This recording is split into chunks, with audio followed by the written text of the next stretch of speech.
O jejum é uma abstenção voluntária e deliberada de alimentos, com o objetivo de se dedicar à oração.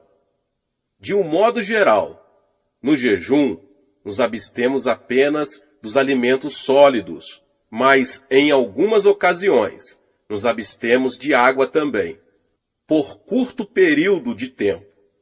No Sermão do Monte, Jesus ensinou aos seus discípulos como o jejum deve ser observado.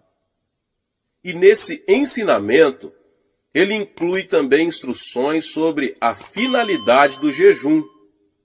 Nunca deveria ser feito para impressionar aos outros. Tudo indica que ele acreditava que os discípulos iriam jejuar, pois disse: quando jejuardes, e não se jejuardes. Ele próprio nos deu o exemplo. Jesus, cheio do Espírito Santo, voltou do Jordão e foi guiado pelo mesmo Espírito no deserto durante 40 dias, sendo tentado pelo diabo. Nada comeu naqueles dias, ao fim dos quais teve fome. Lucas 4, 1 e 2. Após esse jejum, Lucas registra que Jesus, no poder do Espírito, regressou para a Galiléia. Pelos versículos que eu acabei de citar, podemos deduzir que o fato de uma pessoa ter recebido a plenitude do Espírito Santo não quer dizer que necessariamente ela andará no poder do Espírito. Acredito que o meio pelo qual se obtém poder, principalmente poder em oração, é jejuar e orar.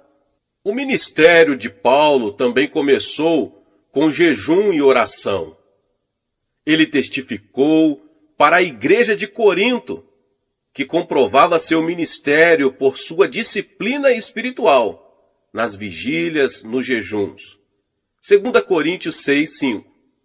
Mas o apóstolo estava acostumado a jejuar e orar.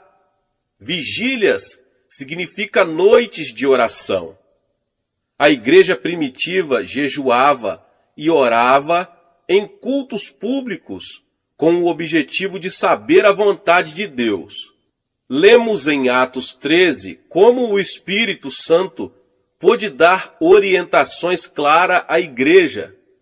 Havia na igreja de Antioquia profetas e mestres: Barnabé, Simeão, por nome de Níger, Lúcio de Cirene, Manaém, Colasso de Herodes, o tetrarca, e Saulo.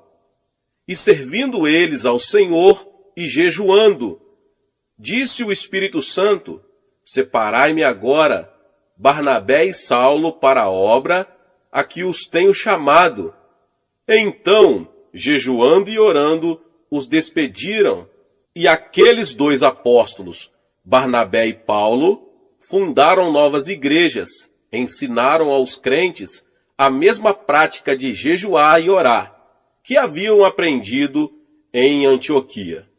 E tendo anunciado o evangelho naquela cidade e feito muitos discípulos, voltaram para Listra, e Icônio, e Antioquia, fortalecendo a alma dos discípulos, exortando-os a permanecer firmes na fé, e mostrando que através de muitas tribulações nos importa entrar no reino de Deus, e promovendo-lhes em cada igreja a eleição de presbíteros, depois de orar com jejuns, os encomendaram ao Senhor em quem haviam crido. Atos 14, 21 ao 23. Este verso mostra que o jejum e a oração eram elementos vitais para a obtenção de orientação do Espírito Santo, antes de se ordenarem os líderes da igreja. O jejum associado à oração predispunha a igreja primitiva para ter clareza de mente e espírito, a fim de estabelecer seus fundamentos. Mas jejum e oração não apenas favorecem a clareza de mente e espírito, trazendo até nós a voz do Espírito Santo e sua orientação. Eles são importantes também para obtermos vitórias nos campos espiritual e material. Nós vamos ver um exemplo disso no Antigo Testamento. Josafá, rei de Judá, recebeu a informação de que havia um exército inimigo que se agrupava para atacar seu país. Era um exército composto de homens de Moabe e Amon, que se aproximava das fronteiras de Judá.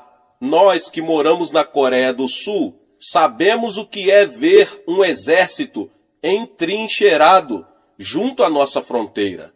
Em vez de entrar em luta, pois não tinham armamentos, o rei resolveu usar os recursos espirituais.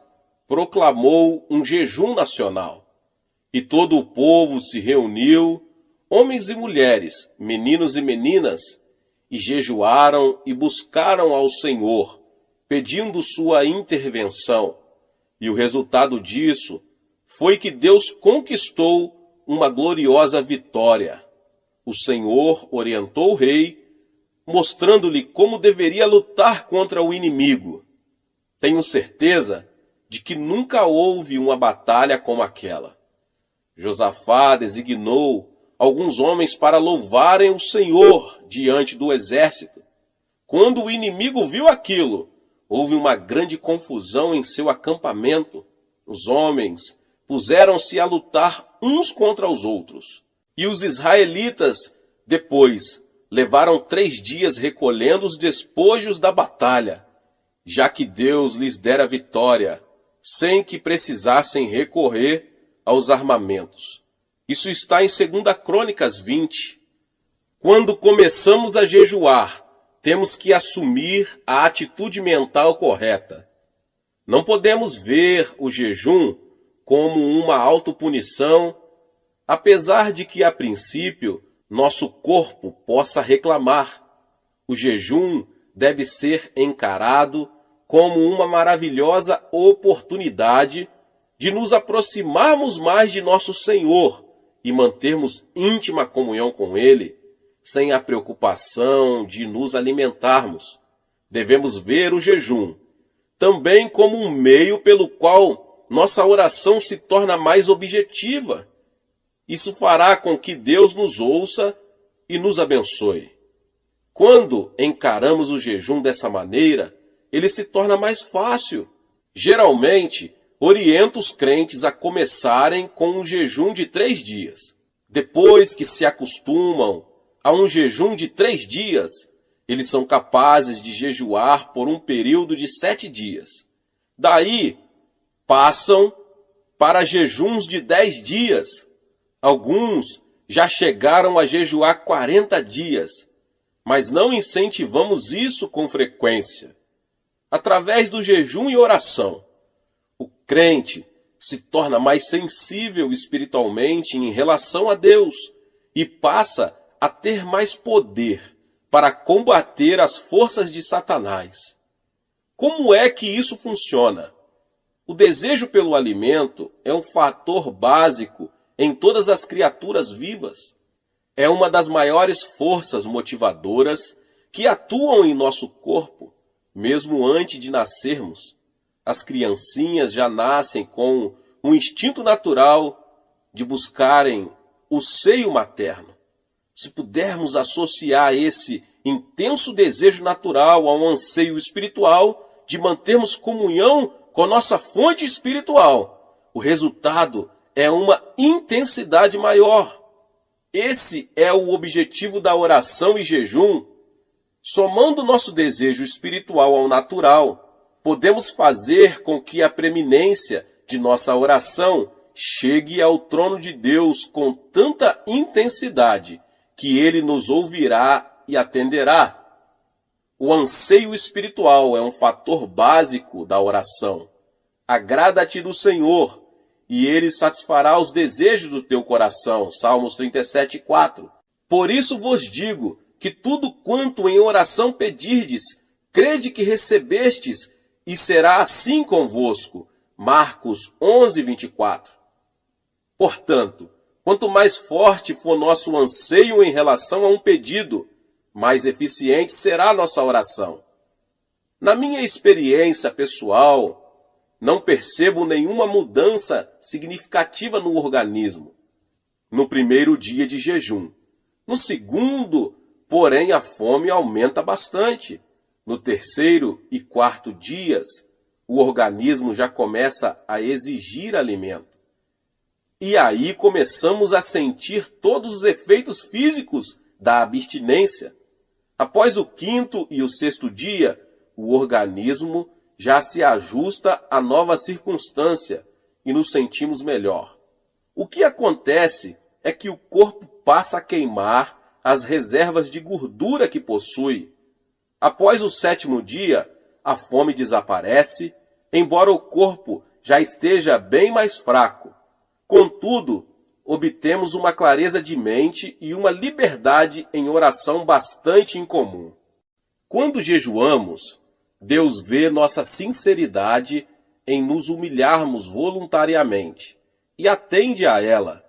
Na medida em que um indivíduo, cidade ou nação deliberadamente se humilham e afligem a alma, Deus libera sua misericórdia e graça. Como vemos em muitos exemplos do Antigo Testamento, Deus lutou pelo povo e Israel, sempre que este se humilhou diante dele. Satanás está sempre querendo nos atingir. Quando sucumbimos frente aos nossos desejos carnais, ele não pode vencer a barreira de proteção que é o sangue de Cristo, mas podemos dar-lhe acesso à nossa pessoa quando pecamos. Paulo diz que Satanás é o príncipe da potestade do ar, ou da atmosfera que circunda a terra. E na epístola de Judas lemos o seguinte: ora, estes da mesma sorte, quais sonhadores alucinados, não só contaminam a carne, como também rejeitam o governo e difamam autoridades superiores. Contudo, o arcanjo Miguel, quando contendia com o diabo e disputava a respeito do corpo de Moisés, não se atreveu a proferir juízo infamatório contra ele. Pelo contrário, disse: o Senhor te repreenda. Estes, porém, quanto a tudo o que não entendem, difamam, e quanto a tudo o que compreendem por instinto natural, como brutos sem razão, até nessas coisas se corrompem. Judas capítulo 1, 8 ao 10. Os versos que eu acabei de citar revelam um fato muito significativo sobre nosso adversário, o diabo. Satanás é um príncipe com um poder considerável. E Judas diz também que ele não pode ser tratado levianamente, como alguns crentes costumam fazer. Embora seu poder sobre a propriedade divina tenha sido destruído, ele ainda é um oponente muito perigoso. Jesus afirmou o seguinte: porque aí vem o príncipe do mundo, e ele nada tem em mim. Em outras palavras, Satanás não encontrava em Jesus nenhum ponto de apoio a partir do qual pudesse lançar um ataque contra ele. Nós também devemos viver de tal forma que o príncipe deste mundo não ache em nós terreno favorável que acolha seus ataques. Antes da Segunda Grande Guerra, a Alemanha criou uma rede de agentes leais em diversos países. Hitler sabia que precisaria de aliados leais se quisesse obter sucesso no seu projeto de conquistar o mundo. E ele denominou esse grupo de homens e mulheres a Quinta Coluna. Precisamos cuidar para que não haja em nós nenhuma quinta coluna que se alie a Satanás. E como conseguimos isso? Pela oração e jejum. Pela oração e jejum, podemos concentrar o poder da oração, dirigindo-o contra nossas concupiscências, a cobiça da carne, a cobiça dos olhos e a soberba da vida. Assim poderemos ter uma vida santa e pura diante de Deus. Pela oração e jejum, podemos ver destruída essa cabeça de ponta de Satanás, a que me referi com a quinta coluna. Então, quando vier o príncipe deste mundo, não achará lugar em nós. O resultado prático do jejum e oração será a manifestação em nossa vida de uma religião verdadeira e sem mácula. Porventura, não é este o jejum que escolhi? Que soltes as ligaduras da impiedade, desfaça as ataduras da servidão, deixes livres os oprimidos e despedaces todo o jugo? Porventura, não é também que repartas o teu pão com o faminto e recolhas em casa os pobres desabrigados, e se vires o nu, o cubras, e não te escondas do teu semelhante? Isaías 58, 6 e 7.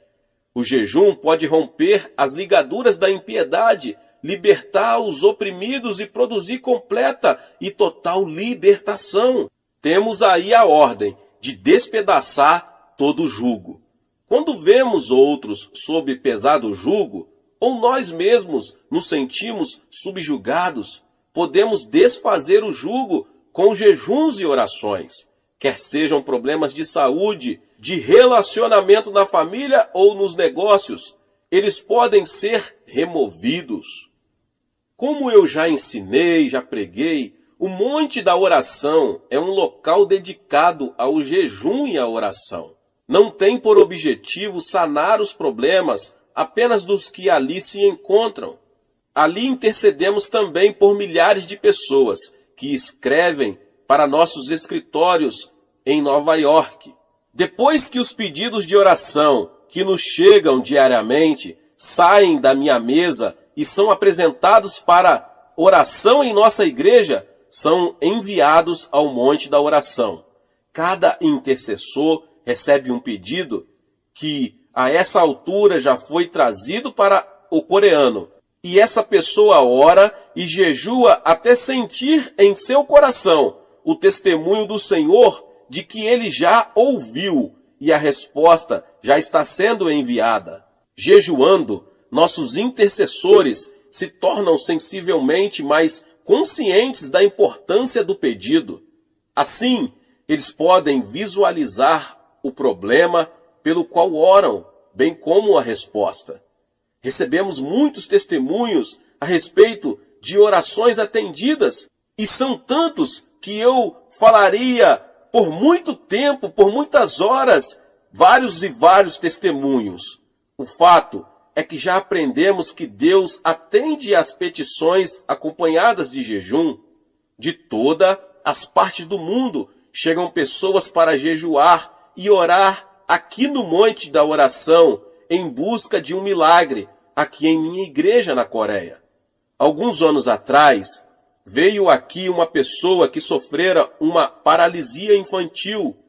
Ela ouvira falar dos milagres que ali ocorreram e tomou a firme determinação de vir, sem se preocupar com as dificuldades físicas que a viagem traria para ela. Após uma viagem de 5 dias de navio, ela chegou ao porto e ali foi recebida por um dos membros de nossa igreja, que a ajudou a pegar o trem. E essa pessoa, uma jovem de 23 anos, chegou com a esperança de voltar a caminhar. Sob o ponto de vista das circunstâncias naturais, isso era impossível, meus irmãos e irmãs. Ela ficara aleijada aos 3 anos de idade. Mas com Deus, todas as coisas são possíveis, glória a Deus. Assim que chegou, ela começou a edificar sua fé pela leitura da palavra de Deus, procurando ali todas as suas promessas. Como estava com a intenção de ficar aqui 3 meses, separou 2 dias da semana para jejuar. Durante o tempo que passou aqui, ficou muito impressionada com os testemunhos, e cada vez que ouvia alguém dando testemunhos do poder miraculoso de Deus, sua fé aumentava. Passou-se 1 mês e não havia o menor sinal de cura. Suas pernas ainda estavam deformadas pela paralisia, com que já estava tão acostumada a conviver. No 2º mês, ela se sentiu renovada no espírito e na alma, mas o corpo ainda não havia sofrido nenhuma transformação. Mas durante o 3º mês, começou a ocorrer um fato estranho. Ela começou, depois de muitos anos sem nenhuma sensação, a tê-la nas pernas. Na esperança de ver ali o milagre, ela gritou: "Ajudem-me a levantar-me! Por favor, alguém me ajude a me pôr de pé. Sinto que já estou curada." Vendo suas lágrimas e percebendo como estava emocionada, alguns membros de nossa igreja alegremente vieram segurá-la pelos braços e a colocaram de pé. Contudo, ela ainda estava sem força nas pernas para afirmar, embora já tivesse o sangue circulando por suas artérias e veias. Sem revelar o menor sinal de desapontamento, ela se sentou novamente e continuou a orar. Sabia que seria necessário um milagre de criação para que suas pernas atrofiadas pudessem voltar a funcionar. Então, pacientemente, ela se pôs a esperar e continuou a jejuar e a orar. Encerraram-se os 3 meses e ela foi embora ainda numa cadeira de rodas. Mas algo acontecera em seu coração. Ela sabia que estava curada. Passaram vários meses e um dia recebi uma belíssima carta dela. Dr. Cho, escreveu ela, agora já posso caminhar. Ainda estou mancando um pouquinho, mas consigo andar. Acredito que até isso irá desaparecer em breve, afirmava ela com uma fé firme. Esse é apenas um dos muitos milagres que aconteceram no Monte da Oração. Mas isso quer dizer que todas as pessoas que orarem e jejuarem no Monte da Oração ficarão curadas? Evidentemente, a cura não é tão simples assim. Algumas pessoas são curadas imediatamente, enquanto outras levam algum tempo para isso. Mas já descobri que quando uma pessoa tem grande dificuldade para ser curada, muitas vezes está abrigando rancor no coração. Porque se perdoardes aos homens as suas ofensas, também vosso Pai Celeste vos perdoará. Se, porém, não perdoardes aos homens as suas ofensas, tampouco vosso Pai vos perdoará as vossas ofensas. Mateus 6, 14 e 15. Muitas pessoas têm sido prejudicadas por familiares, sócios ou amigos e buscam justiça, como acreditam que a justiça deve ser buscada. E se não for feita justiça dentro dessas circunstâncias, elas se tornam amarguradas e cheias de ódio. Muitos desses indivíduos podem ter sintomas físicos que podem ser diretamente relacionados com essa atitude de rancor.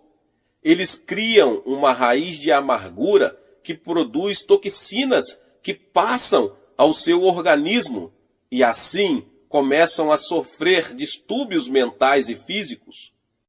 Disse-me certa vez uma senhora a quem mencionei o que acabo de explicar. Meu marido é o culpado. Eu o detesto. Está bem, irmã, repliquei, mas é a senhora quem está sofrendo e ficando aleijada com essa artrite.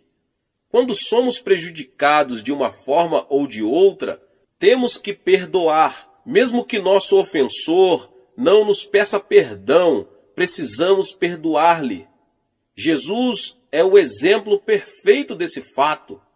Quando ele estava pregado na cruz, ninguém lhe pediu perdão. Pelo contrário, eles estavam zombando dele e o atormentando, mas ele disse: Pai, perdoa-lhes. Portanto, o perdão não é um ato opcional, é um mandamento. Não é uma ação que praticamos ocasionalmente, é a maneira como vivemos diariamente.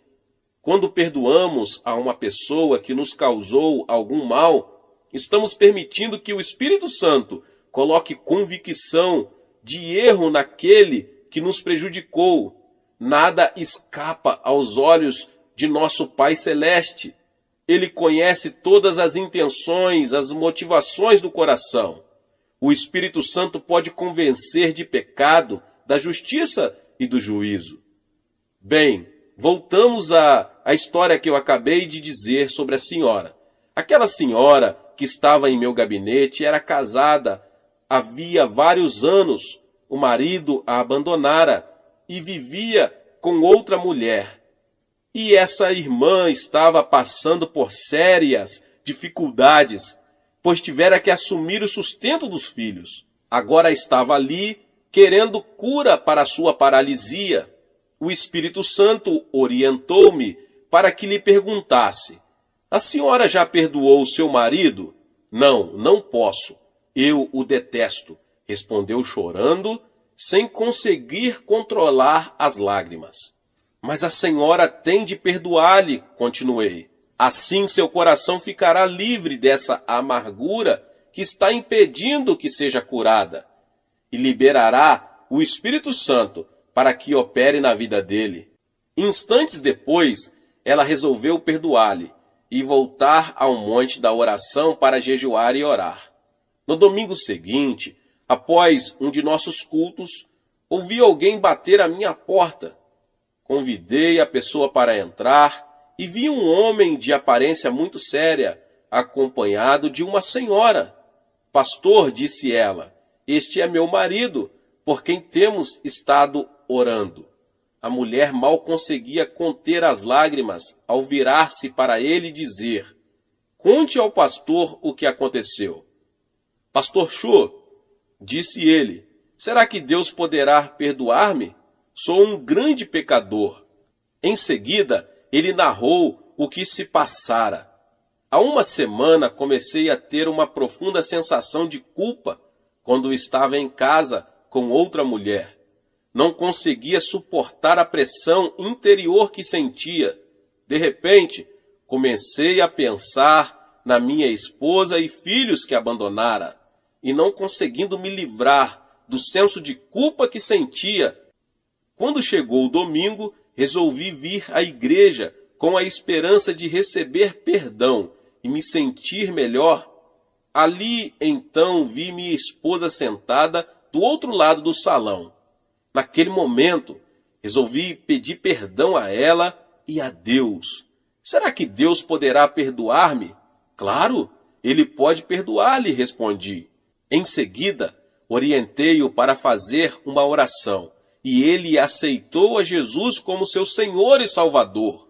Que alegria maravilhosa ver aqueles dois novamente unidos em Cristo Jesus. Aquela mulher continuou a jejuar e a orar, e mais tarde pôde sair de sua cadeira de rodas completamente curada. Mas ela já fora curada interiormente por causa do perdão, antes mesmo de ser curada fisicamente pela cura divina. Não quero dizer com isso que todas as pessoas que estão aleijadas ou com algum empecilho estão sofrendo devido a problemas de rancor. Contudo, muitas poderiam ser curadas se apenas se dispusessem a aprender a perdoar. Se você que ouve essa palavra e tem dificuldade em perdoar alguém, não deixe que seu orgulho tome conta da situação e impeça que você obedeça a palavra de Deus. Tome logo a decisão de caminhar a segunda milha e abandone sua atitude de autoafirmação, perdoando aquela pessoa. Aí então experimentará uma grande libertação e ficará livre das sensações de hostilidade para com o outro e se sentirá muito melhor. Deus resiste aos soberbos, mas concede graça aos humildes. Portanto, se percebe que não está gozando da graça de Deus com abundância em sua vida, pode ser que esteja se firmando mais em seu orgulho do que na graça do Senhor. O que você ganharia com isso?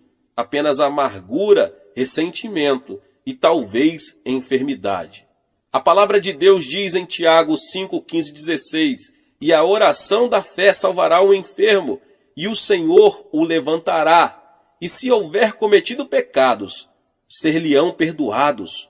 Confessai, pois, os vossos pecados uns aos outros, e orai uns pelos outros para serdes curados.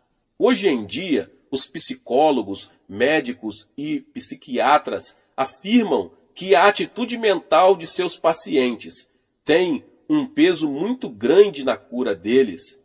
Essa é a hora em que a igreja, o corpo de Jesus Cristo, deve ser curada.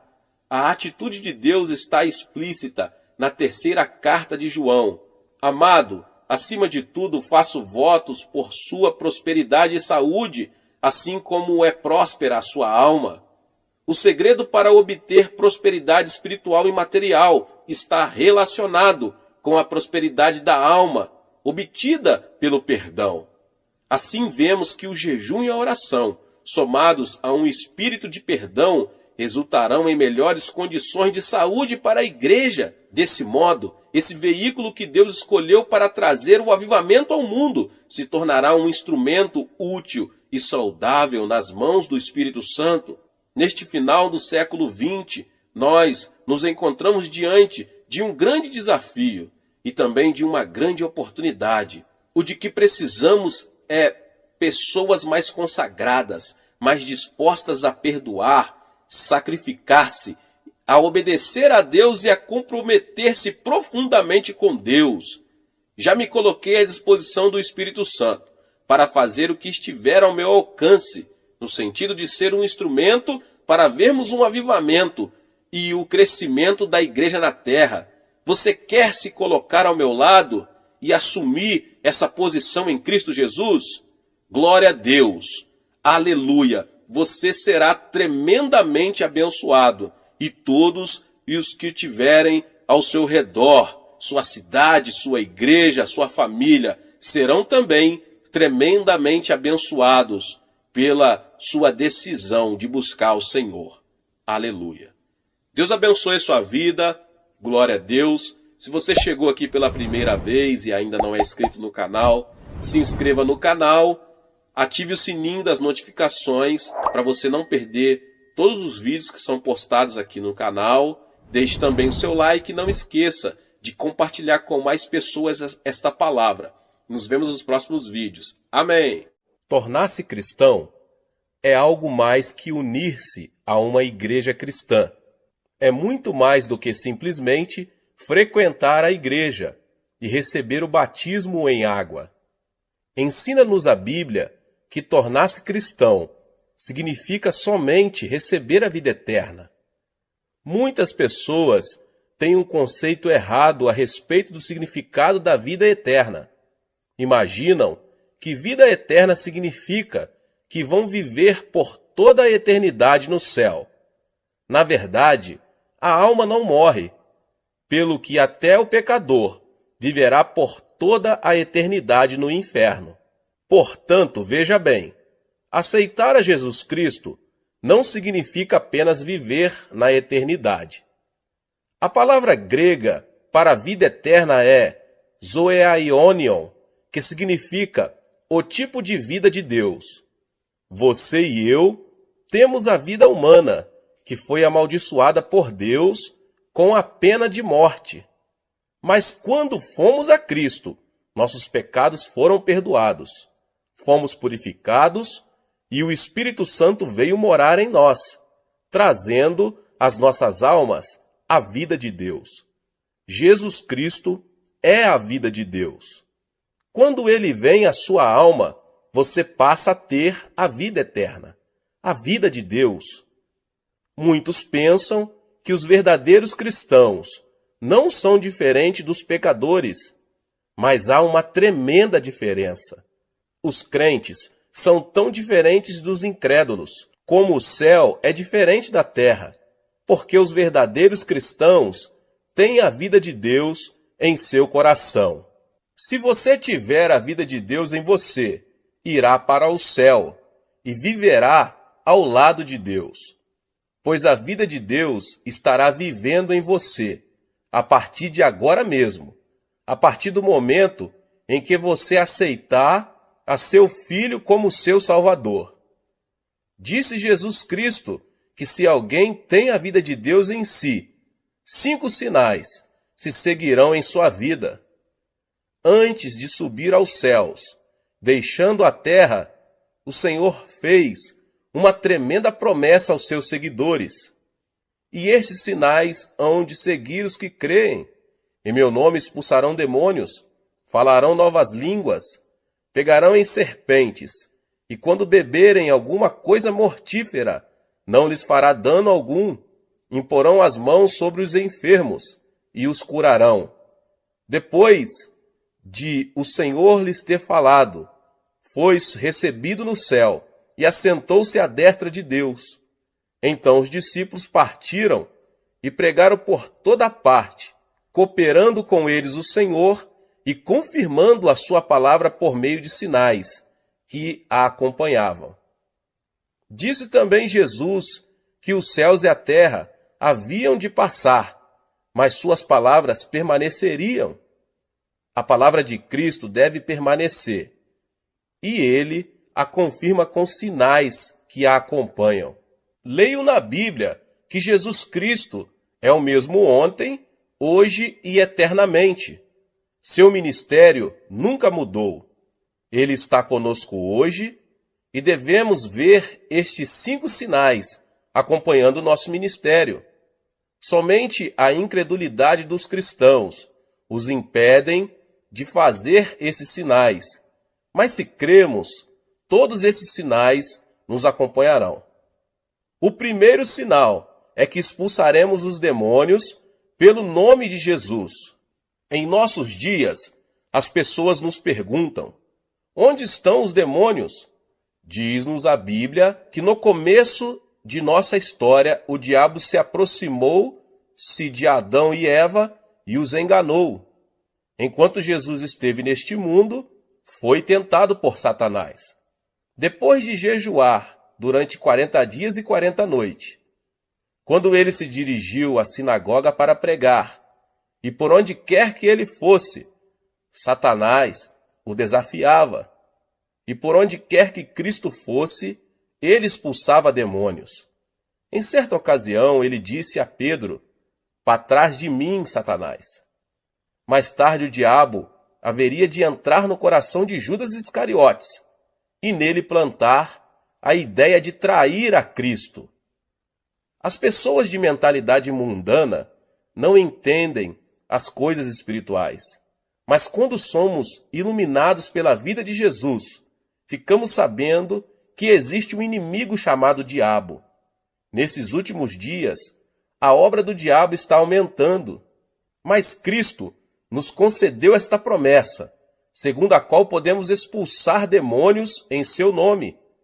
Diz a Bíblia que Cristo é a verdade e que sua palavra é a verdade. Os ímpios dizem que o diabo não existe, mas Cristo nos diz que existe um diabo e seus demônios para serem expulsos. As pessoas ímpias dizem que existe apenas a natureza humana, mas Jesus nos diz que o diabo causa a concupiscência da carne, a concupiscência dos olhos e a soberba da vida. Nós, crentes, devemos desafiar os poderes de Satanás. Eu estava pregando em minha igreja certo dia e estava no auditório a esposa de um famoso médico. Ela estava paralisada de um lado e arrastava uma perna ao caminhar. Depois de ouvir o evangelho, ela passou a frequentar a igreja com regularidade. Em certa manhã, ouvi o som de uma gargalhada estranha que vinha da igreja. Senti um calafrio percorrer minha espinha.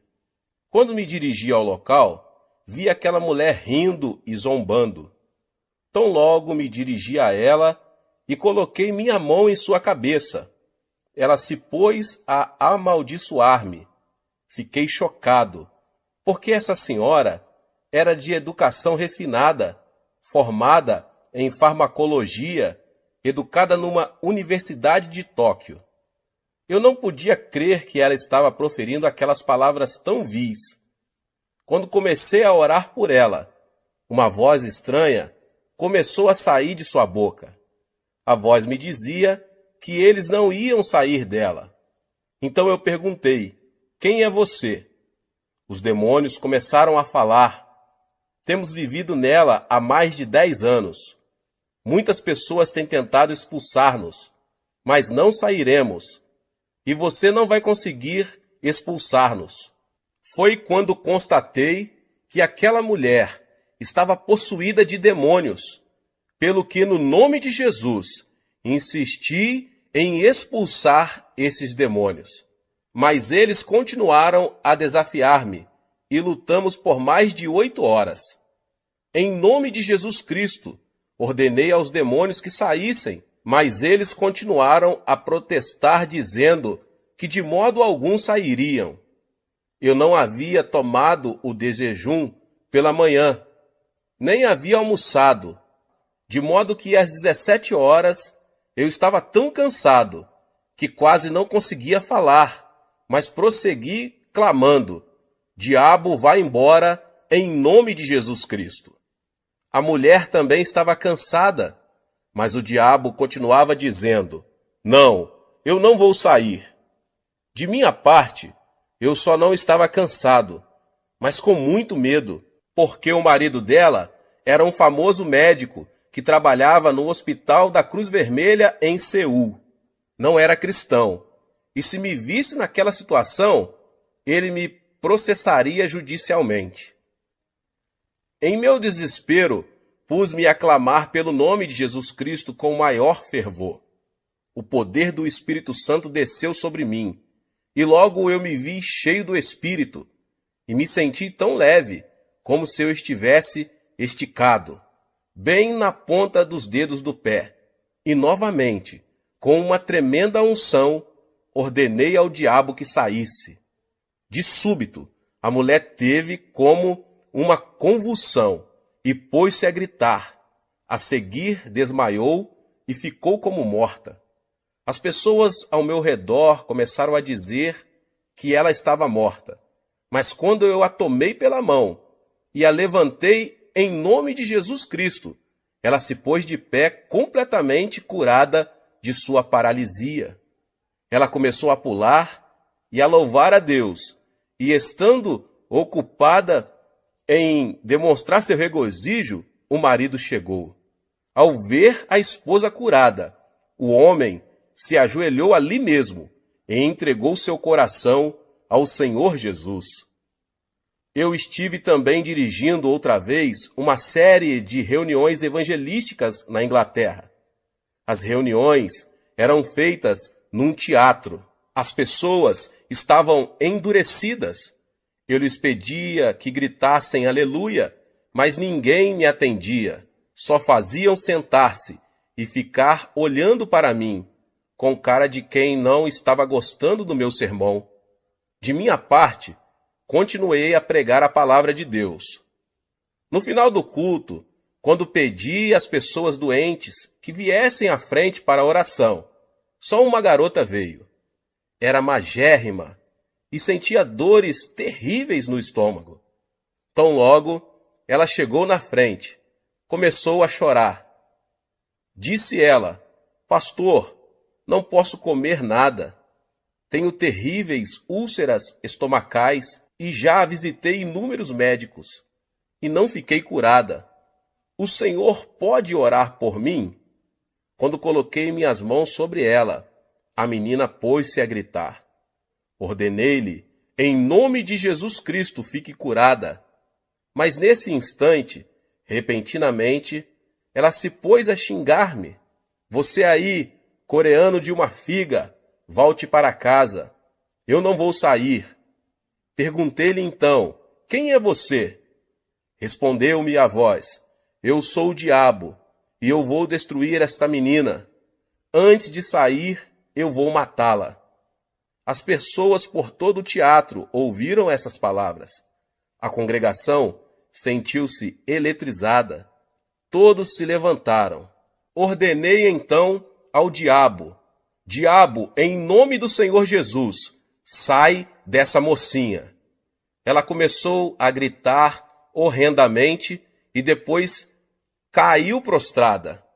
Ergui-a pela mão, em nome de Jesus, e ela, com o rosto radiante, disse: Louvado seja Deus! Ele foi embora. Ela ficou completamente curada. As pessoas apressadamente vieram à frente para receber orações. A partir da noite seguinte, a multidão encheu o teatro. O poder de Deus se manifestou às pessoas que o buscavam. Demônios escondidos estão operando em nossa sociedade. Estamos todos preocupadíssimos com poluição atmosférica e da água, mas o nosso mundo está cheio de poluição espiritual. Nosso mundo está cheio de imundícia. Nossas ruas estão cobertas de material pornográfico. Você acha que isso é trabalho de Deus? Você acha que esse é o trabalho das pessoas decentes? Não, é claro que não. É o trabalho do diabo. Precisamos eliminar a poluição espiritual de nossas vidas. Nossos filhos estão sendo desorientados pelo diabo. Precisamos amarrar o diabo e expulsá-lo em nome do Senhor Jesus. Você tem a vida eterna dentro de você. A vida eterna é o tipo de vida que vem de Deus, a forma mais elevada de vida.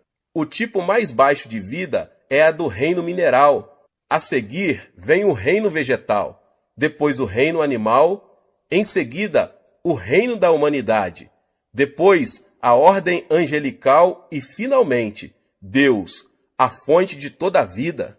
Satanás é um ser angelical e, consequentemente, Satanás é mais poderoso que os seres humanos. É por isso que Satanás controla a humanidade. Entretanto, quando aceitamos a Jesus Cristo, a vida de Deus entra em nós e nós nos tornamos superiores aos seres angelicais.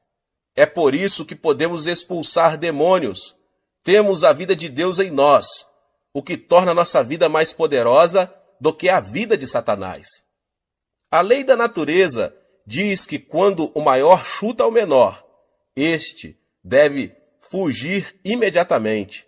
Se você é cristão, mora em você a forma de vida superior.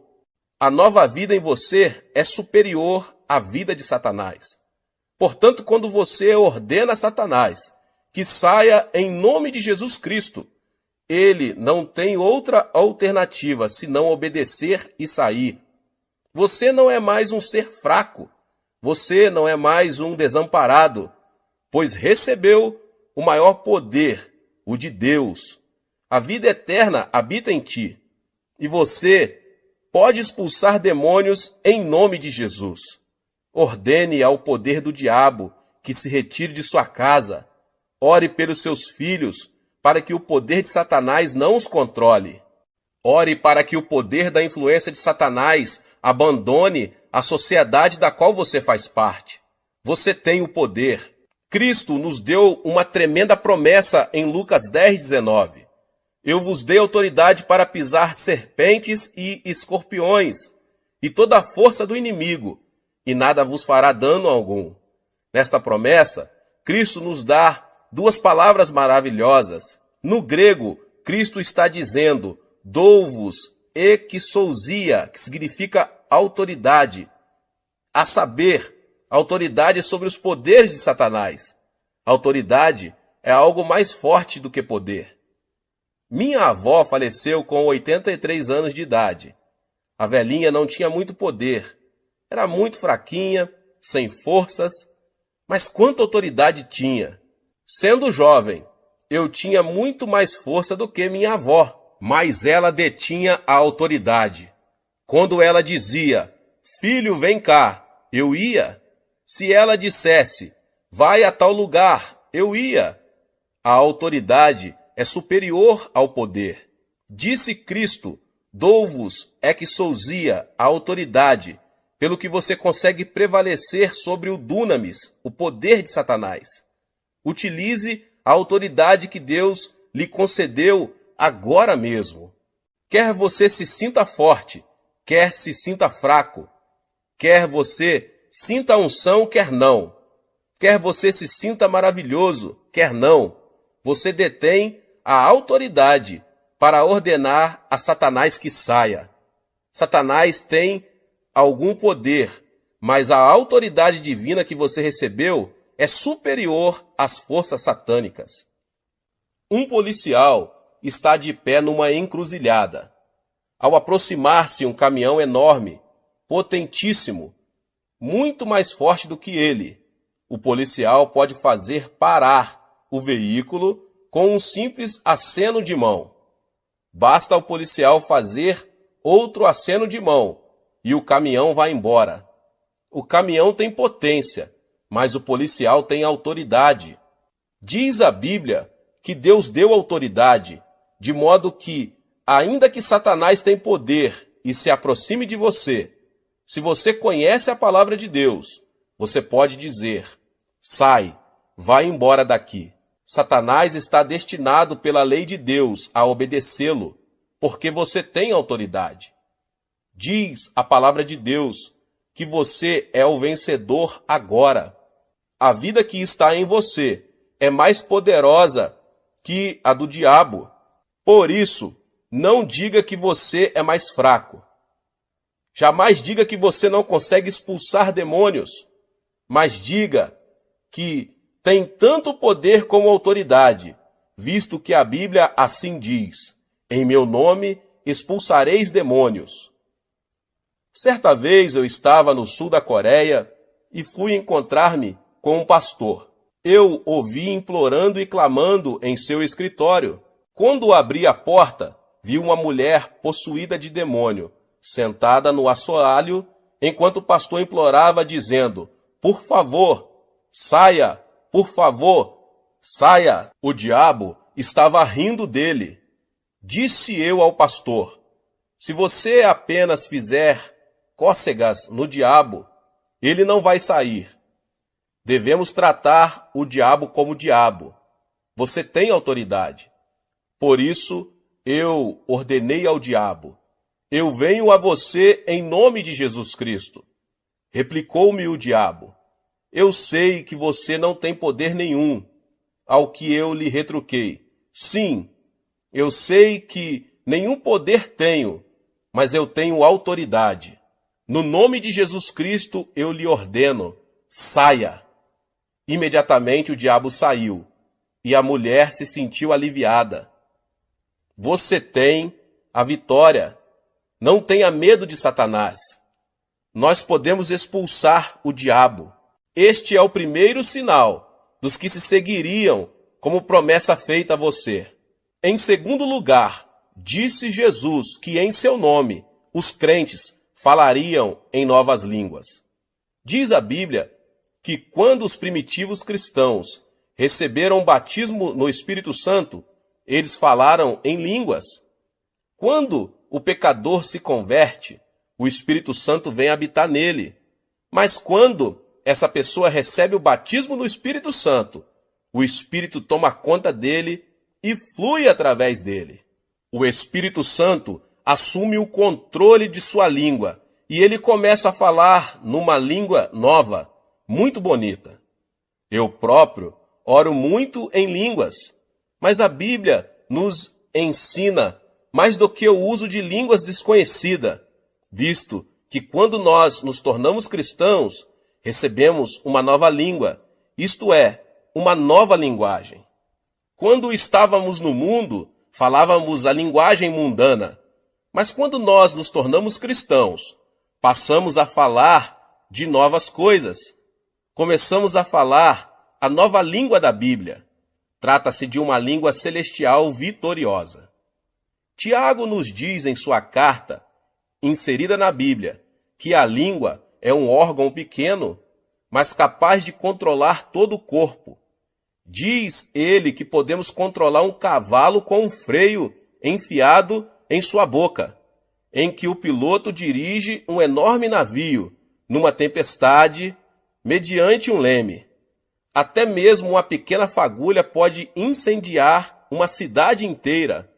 A língua também, embora seja pequenina, é tão poderosa que consegue controlar todo o corpo. Dizem os neurocirurgiões que o centro da fala de nosso cérebro controla o cérebro todo.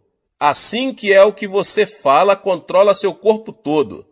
Se você fala negativamente, tais coisas negativas controlam o seu corpo inteiro. Se você falar doenças o tempo todo, as doenças controlarão seu corpo. Se você falar de pobreza, a pobreza vai controlar todo o seu corpo. Aquilo que você fala é o que finalmente vai dar forma à sua vida e determinar seu destino. Pelo que você vai ter que vigiar sua língua. Você não deve jamais entregar sua língua a Satanás e falar negativamente. Não fale de doenças, de pobrezas ou de fracassos, nem daquelas coisas negativas que passam a controlar seu corpo e, portanto, seu futuro. O famoso fundador da missão do Congo tinha câncer no fígado e o médico lhe disse que ele não poderia viver por muito tempo. Por isso, ele saiu do Congo e voltou para a Inglaterra. Um dia, estando deitado num divã, tomando sol e lendo a Bíblia, seus olhos caíram em 1 Pedro 2,24 e ele leu: Ele mesmo levou em seu corpo os nossos pecados sobre o madeiro, para que, mortos para os pecados, pudéssemos viver para a justiça. Pelas suas feridas fostes sarados. Uma nova revelação veio ao seu coração. O médico disse que eu sou um moribundo. A Bíblia diz que pelas suas feridas eu fui curado. Devo acreditar no médico ou devo acreditar na palavra de Deus?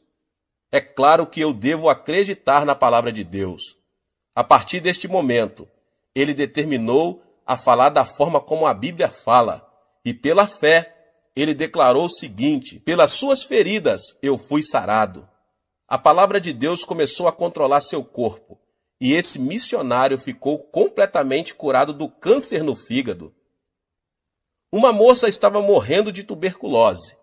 O médico do sanatário chamou a mãe dela e pediu-lhe que levasse a filha para casa, para ela morrer ao lado da família. Por isso seus pais foram ao hospital e levaram a filha embora. Ela estava prestes a morrer. Conduziram-na para o apartamento onde moravam. Certo dia sua mãe estava passando roupa e a filha leu na Bíblia a passagem que diz: pelas suas feridas fostes sarados. Ela gritou: mãe, vem cá, olhe esta passagem. Diz que pelas feridas de Cristo eu fui sarada. Se eu fui sarada, por que devo ficar deitada aqui? Traga minhas roupas e meus sapatos. Sua mãe replicou: oh não, você não deve levantar-se, porque o médico nos advertiu muito bem que você deve ficar deitada. Replicou a jovem: mãe, será que Deus disse uma mentira? Você sempre me ensinou a crer na palavra de Deus. E a palavra diz que pelas feridas de Cristo eu fui sarada. Não devo crer nessa palavra? A mãe trouxe as roupas pedidas e a filha as vestiu. A moça levantou-se e, embora gaguejasse um pouco, declarou: eu fui curada pelas feridas de Cristo. Sua língua começou a controlar-lhe o corpo todo. Ela se dirigiu à cozinha, cozinhou alguns alimentos e pôs-se a comer. Depois foi à sala para louvar a Deus. À medida que confessava que estava curada pelas feridas de Cristo, foi ficando cada vez mais forte, de modo que, dentro de uma semana, sentia-se muito bem. Ela foi ao hospital e, depois de passar por um exame médico completo, foi declarada curada. A palavra de Deus deve permanecer para sempre. O que você falar, vai obter. A Bíblia nos manda falar à montanha e ordenar-lhe que seja lançado ao mar, e isso acontecerá. A Bíblia contém 32.500 promessas. Pronuncie as promessas de Deus e você vai obter o que a palavra de Deus promete a você. Muitas pessoas estão pronunciando as palavras erradas. Estão continuamente falando de modo negativo. Falam de seus fracassos, falam de suas fraquezas, falam de sua infelicidade. Depois se queixam e ficam imaginando as razões porque são um fracasso e porque não há paz em suas casas. Ficam imaginando Porque há tantas fraquezas em seu corpo. A razão é que controlam seu corpo com a conversa errada. Fale uma língua nova, fale a língua da Bíblia. Fale de redenção, de vida eterna. Fale que você foi sarado pelas feridas do Senhor Jesus Cristo. Diga que Deus é sua força e você verá boas coisas acontecerem a você. Sim, aprenda a falar uma nova língua. Aos 18 anos de idade, eu estava morrendo de tuberculose. Eu era um fracasso em casa e não tinha dinheiro e ia muito mal nos meus estudos. Não havia esperança para mim neste mundo. Foi quando eu me tornei cristão e resolvi que falaria a linguagem da Bíblia. Falei de cura, confessei o sucesso e pronunciei palavras de abundância. Não permiti que minha língua falasse coisas negativas. Neste momento estou pastoreando uma congregação de 600 mil membros e Deus nos deu capacidade de construir uma igreja que custa cerca de 5 milhões de dólares. Também estamos enviando missionários pelo mundo todo. Quando mudei minha maneira de falar, minhas circunstâncias mudaram também. Um dia li um jornal médico coreano, um artigo muito interessante, escrito pelo diretor-geral da Associação Médica. Disse ele que muitos coreanos estavam morrendo do que ele denominava morte habitual. Disse que muitas pessoas acham que vão morrer com 50 e poucos anos, porque seus pais haviam morrido nessa idade. Por isso, ao entrar nos 50 e poucos anos, já começaram a ter tonturas e pensam que vão morrer logo. E muitas pessoas morreram nessa faixa de idade, ainda que não haja causa médica para a morte. Disse o médico que a pessoa não deve antecipar a mesma experiência de seu pai, porque esse raciocínio tem produzido muitas mortes prematuras. Eis aí, até um médico incrédulo confessa que a língua controla nosso futuro. Você pode ser vitorioso, você pode ser curado. Sim, você pode viver uma vida feliz. Comece agora mesmo a falar a palavra de Deus e mantenha o tipo correto de conversa. Ponha as palavras certas em sua boca. Fale uma nova língua. Em terceiro lugar, a Bíblia diz que os crentes pegarão em serpentes. Isso não significa que devemos andar por aí pegando em cobras. Só um louco faria isso. Serpente aqui significa Satanás. A serpente chamada Satanás chegou a Adão e Eva no jardim do Éden e seduziu-os, fazendo-os voltar-se contra Deus. Nós, seres humanos, somos feitos de corpo, alma e espírito. Mediante nossos 5 sentidos, pertencentes ao nosso corpo físico, nós nos comunicamos com o mundo. Portanto, nosso corpo é mundano. Nossa alma é nosso verdadeiro eu, nossa verdadeira personalidade. Mediante o conhecimento e as emoções, nossa alma pode tomar decisões e exercer sua vontade. Portanto, nossa alma é apenas autoconsciente. Somente mediante nosso espírito podemos comunicar-se com Deus. Através do nosso espírito conhecemos Deus e o adoramos. Essa serpente, Satanás, vem a nós, nos tenta e nos induz a viver uma vida mundana, isto é, centralizada no mundo. Quando vivemos esse tipo de vida, Satanás exerce domínio sobre nós. Mas quando vivemos uma vida centralizada em Deus, temos domínio sobre Satanás. Temos o poder de apanhar e amarrar a serpente. Podemos expulsar demônios. Quando você decide viver uma vida centralizada em Cristo, você se torna uma pessoa dirigida pelo Espírito Santo. Afirma a Bíblia que os filhos de Deus vão pegar Satanás. É fácil detectar a obra maligna. Toda e qualquer palavra que sai do ego carnal vem de Satanás. Mas toda e qualquer palavra que induz você a viver uma vida centralizada em Cristo é proveniente do Espírito Santo. Agora você pode pegar em serpentes. Você consegue discernir a obra do maligno e expulsá-lo. Em quarto lugar, a Bíblia diz que se os crentes beberem alguma coisa venenosa, mortífera, não lhes fará mal algum. Certo dia, eu fui a uma cidadezinha para um culto. Veio a mim uma garotinha de 7 anos de idade. A boca da menina estava toda queimada. Era uma órfã que havia perdido seus pais quando fugiam da Coreia do Norte como refugiados. A menina estava trabalhando na casa de uma senhora muito rica e muito perversa. À noite, a menina não podia sequer ir à cozinha para beber um copo de água. Em certa noite, a menina sentiu uma sede muito grande. Ela rastejou até a cozinha e pôs-se a tatear no escuro à procura de água, sem perceber que aquela vasilha continha veneno contra ratos. Ela bebeu um gole. Embora a pobrezinha tenha começado a vomitar sangue, a patroa não a levou a um pronto-socorro médico, deixou-a de lado para que morresse. Mas essa menina era cristã e começou a clamar por Jesus Cristo, pois o Senhor a tocou. Depois de contar-me sua história, a menina abriu a boca.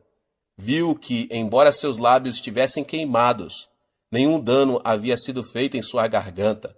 Seu esôfago estava perfeito. A palavra de Cristo havia sido posto à prova. A menina havia bebido do veneno violento e não tinha sido prejudicada. Hoje bebemos veneno de todo tipo. O ar é poluído, a água é poluída. Pior do que isso, sofremos de poluição espiritual. Quando ouvimos rádio ou vemos TV, esse veneno penetra em nossa mente. Mais pessoas sentem-se deprimidas hoje do que em toda a história humana. Durante a Segunda Guerra Mundial, apenas 300 mil americanos morreram na frente de combate, mas muito mais de 1 milhão de pessoas morreram na nação americana por causa do veneno trazido pelos ataques do coração e preocupações. Mais pessoas morreram hoje, no mundo inteiro, por causa do medo e das preocupações do que por outras coisas. Diz a Bíblia que no nome de Jesus Cristo nós podemos livrar-nos deste poder venenoso. Quando você se ajoelha e ora em nome de Jesus Cristo, o espírito de medo o abandona. Você se livra desse veneno espiritual e passa a ter paz e alegria pelo nome de Jesus. Às vezes, quando chego em casa depois de um dia duro no escritório da igreja, sinto-me muito estranho. Minha esposa parece irritada, meus filhos parecem agitados demais e eu fico aborrecido. Parece-me que estou disposto a ter uma briga com minha mulher e que meu lar todo está envenenado. Quando eu era um cristão inexperiente, minha esposa e eu costumávamos ter discussões monumentais que duravam dias. Agora eu sei que existe um meio melhor.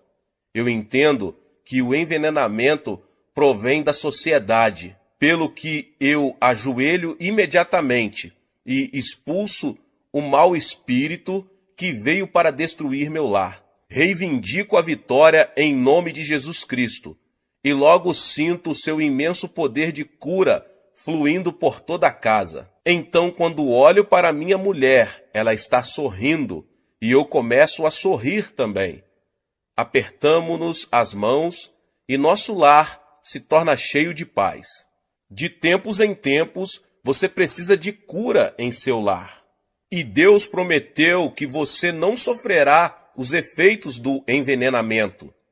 Basta que você invoque o nome de Jesus Cristo e reivindique a vitória, para que seu lar seja curado. Finalmente, a Bíblia diz que os crentes imporão as mãos sobre os enfermos e eles serão curados. Quando eu era menino, de vez em quando tinha umas brigas com os meus amigos. Nós nos esmurrávamos à vontade. E de vez em quando eu voltava para casa chorando. Minha mãe me dava uma boa surra, mas a seguir eu recebia o toque curativo do amor de minha mãe. Como é bom quando estamos desanimados e um bom amigo chega e toma nossa mão e nos dá umas palmadinhas nas costas. Jesus vem a nós, e quando ele nos toca, não há outra alternativa senão receber a cura.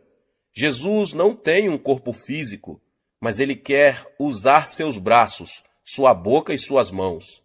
Quando você impõe suas mãos sobre os enfermos, em nome de Jesus, o poder do Espírito Santo flui através de suas mãos e a cura se estabelece.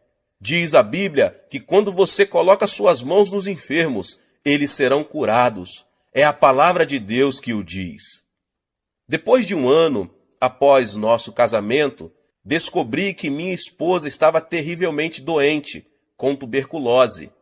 Ela já estava grávida. O médico pediu-me para praticar um aborto, mas isto era contra minhas convicções. Todos os dias eu impunha minhas mãos no corpo de minha mulher e sentia o poder do Espírito Santo fluindo através de todo o seu corpo, enquanto eu reivindicava a vitória. Após alguns meses, ela ficou completamente curada. Mas depois que nosso primeiro filho nasceu, ele começou a ter terríveis acessos de tosses e o médico não conseguia curá-lo. Todas as noites ele tossia quase ao ponto de asfixiar-se e o médico estava bastante preocupado. Então, em nome de Jesus Cristo, coloquei minhas mãos sobre ele e senti o poder de cura cobrir meu filho. Vez após vez, quando eu impunha as mãos sobre meu filho, eu senti a vida de Cristo passar para ele. E logo, para espanto dos médicos, o menino ficou completamente bom. A vida de Deus habita em você. O Espírito Santo mora em você. E quando você invoca o nome de Jesus Cristo, em amor e fé, e toma a mão dele, seu poder flui mediante suas mãos e os enfermos são curados. Que o poder de Deus inunde sua vida, à semelhança de um rio caudaloso. Esse é o outro privilégio da pessoa ser crente. A Bíblia diz que esses 5 sinais o acompanharão se você crer. Levante-se e tome posse da vitória. Use esses sinais para o benefício de seus vizinhos, para trazer libertação aos oprimidos, para a glória de Deus. Dê nova esperança e uma nova língua aos que estão desencorajados. Tenha discernimento na presença do diabo e expulse-o. Estes são privilégios seus como cristão, em nome de Jesus. Deus abençoe a vida de cada um que ouviu essa palavra do pastor David Poyong Cho. Se você não é inscrito no canal, se inscreva no canal e ative o sininho das notificações, para você não perder os vídeos que são postados aqui no canal todos os dias. Palavras de Deus para abençoar você, a sua vida, sua família. Compartilhe também com seus amigos nas suas redes sociais essa palavra, em nome de Jesus. Nos vemos nos próximos vídeos. Amém. Seja membro do canal Vinícius Siqueira e obtenha benefícios que só os membros têm. Então, você que já é inscrito no canal e ativou o sininho das notificações, logo você vê o botão Seja Membro, clique nele e obtenha os benefícios. E o primeiro benefício é que você tem uma mensagem destacada. Quando você faz um comentário aqui no canal, você tem um destaque na sua mensagem. E isso é muito importante porque você mostra para os outros que você apoia este canal. E outro benefício que você tem é que você pode compartilhar os devocionais diários, que são 365 devocionais, que são postados todos os dias aqui no canal. Existe um grupo específico e a pessoa recebe um link que é direcionado para o grupo. E nesse grupo você tem todos os devocionais de todos os dias do mês, que você recebe logo pela manhã, e você tem o benefício de compartilhar esses devocionais com os seus contatos. Esse benefício é apenas para os membros. No YouTube não tem como compartilhar os devocionais, apenas ler na comunidade do YouTube, mas quem é membro tem o benefício de compartilhar com todos os seus contatos e as suas redes sociais. Seja membro!